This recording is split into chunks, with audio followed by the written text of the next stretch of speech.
नील घाटी नाम के विशाल और शांत राज्य में एक लड़की रहती थी, अशीना। लोग उसे राख की लड़की कहते थे क्योंकि वो हमेशा अपनी झोंपड़ी में चूल्हे के पास बैठकर कोयले की धूल से ढकी रहती थी। बचपन में उसका परिवार बिखर गया था और वो गांव में अकेली रह गई थी, लेकिन उसकी आंखों में हमेशा एक चमक रहती, एक चमक जो उसके सपनों को जलाए रखती थी। अशीना की सबसे बड़ी पहचान थी उसकी कहानियां। वो चूल्हे की धूम में बैठकर पुरानी छड़ियों पर नक्शे बनाती और काल्पनिक दुनियाएं गढ़ती। कभी बोलने वाले पहाड़, कभी उड़ते हुए तालाब, तो कभी चमकते हुए पेड़। बच्चे उसके आसपास घेरा बनाकर बैठ जाते और आश्चर्य से उसकी बातें सुनते। कहते हैं उसकी कहानियों में इतना जादू था कि हवा भी थमकर सुनती थी। एक शाम जब सूरज बादलों के पीछे लुका छिपी खेल रहा था, गांव में एक अफवाह फैली। नीलम का राज जाग गया है। लोग डरने लगे क्योंकि माना जाता था कि नीलम का राज एक रहस्यमयी शक्ति है जो हर 100 साल में प्रकट होकर किसी एक व्यक्ति की परीक्षा लेती है। परीक्षा सफल हो तो पूरा राज्य समृद्ध हो जाता, असफल हो तो अंधेरा छा जाता। उस रात अशीना सो नहीं पाई। उसे महसूस हुआ जैसे कोई उसे पुकार रहा हो।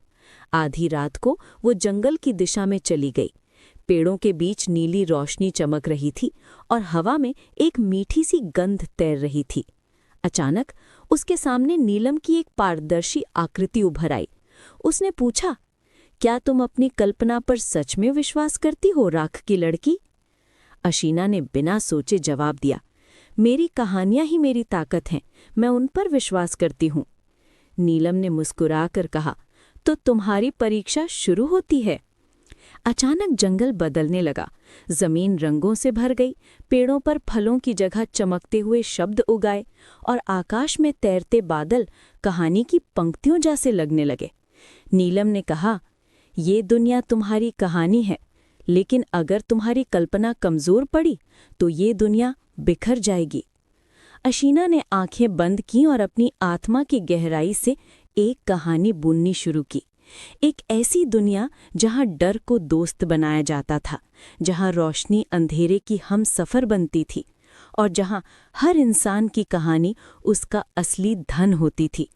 उसके कहते ही जंगल शांत होने लगा, नीली चमक स्थिर हो गई और दुनिया लौटकर पहले जैसी हो गई। नीलम की आकृति ने सिर झुकाया, तुमने परीक्षा पास कर ली राख की लड़की, तुम्हारी कल्पना ही इस राज्य का भविष्य है। अगली सुबह गांव वाले हैरान थे।